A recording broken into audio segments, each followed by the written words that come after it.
কোনো প্রকার তেল ব্যবহার না করে বাসায় আমি খুব সহজভাবে পারফেক্ট কাচ্চি রান্না করে ফেলেছি। এই মিষ্টি বেচারাতে আমার খুবই কাচ্চি খেতে মন চাচ্ছিল, যে কারণে বাসায় থাকা উপকরণগুলো দিয়ে আজকে আমি বাসায় কাচ্চি রান্না করব। যে কোনো রান্না শুরু করার আগে যদি সবকিছু কাটাকাটি করে রেখে দেন, দেখবেন রান্না করতে একদমই সময় কম লাগে। কাচ্চি রান্না করার জন্য প্রচুর পরিমাণে পেঁয়াজের বেরেস্তা লাগবে, এই জন্য 1 বাটি পরিমাণ পেঁয়াজ কেটে নিয়েছি এবং সেগুলো খুব সুন্দরভাবে বেরেস্তা করে নিলাম। আর বড় সাইজের আলু বড় বড় শেপ করে কেটে নিয়েছি। আর 1 মিনিটের জন্য ফোনটা হাতে নিয়েছি, আর আলুর এক পিঠটা একদমই পুড়ে গিয়েছে। আর এই কাচ্চির মশলাটা আমার বাসায় ছিল অনেকদিন থেকে পরে, আর ঝটপট রান্না করার জন্য আমার মনে হয় এরকম প্যাকেটের মশলা একদম পারফেক্ট। প্যাকেটের মধ্যে কিন্তু দুটো প্যাকেট থাকে, একটা এরকম গরম মশলার প্যাকেট আর একটা থাকে গুঁড়া মশলার প্যাকেট। আর আমি বাটিতে নিয়ে নিয়েছি হাফ কেজির মতো গরুর মাংস বড় বড় পিস করে। প্রথমে এই গরুর মাংসটা খুব সুন্দরভাবে মেরিনেট করবো, এই জন্য দিয়ে দিলাম পরিমাণ মতো টক দই আর একটুখানি আদা বাটা আর একটুখানি রসুন বাটা। তারপর এটার মধ্যে দিয়ে দিলাম কয়টা গরম মশলার প্যাকেটের মশলাটা আমি অর্ধেক দিয়েছি, কারণ এটা 1 কেজি মাংসের জন্য একদমই পারফেক্ট। আমার যেহেতু হাফ কেজি মাংস, এই জন্য অর্ধেক দিলাম। তার মধ্যে পরিমাণ মতো ঘি আর পরিমাণ মতো লবণ দিয়ে এটা আমি খুব সুন্দরভাবে মেরিনেট করে রেখে দেবো। এদিকে কাচ্চির মধ্যে যে রাইসটা লাগবে সেটা এখন আমি খুব সুন্দরভাবে প্রস্তুত করে নিই। বাসমতি চাল নিয়ে নিয়েছি এরকম রাইস কুকারের পর দিয়ে 4 পট পরিমাণ, মানে হাফ কেজির মতো চাল হবে এখানে। চুলাতে পানি গরম উঠিয়ে দিয়েছি কারণ চালগুলো সিদ্ধ করবো। এটার মধ্যে দিয়ে দিলাম পরিমাণ মতো লবণ, একটুখানি তেল আর যে মশলাগুলো ছিল সেগুলো।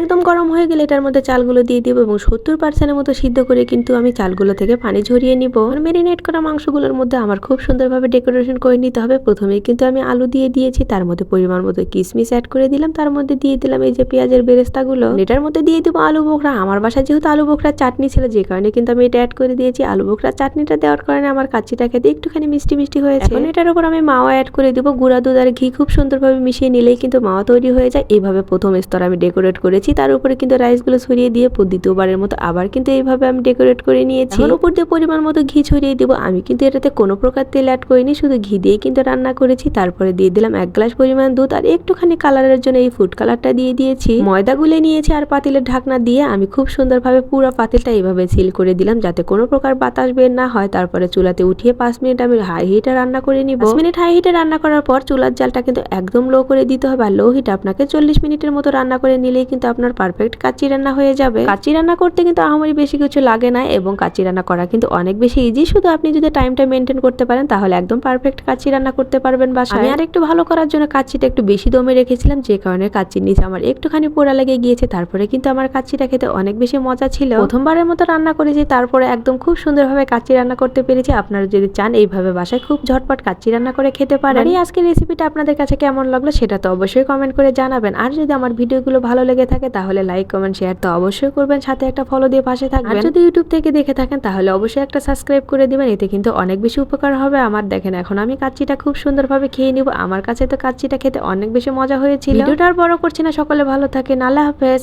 আসসালামু আলাইকুম।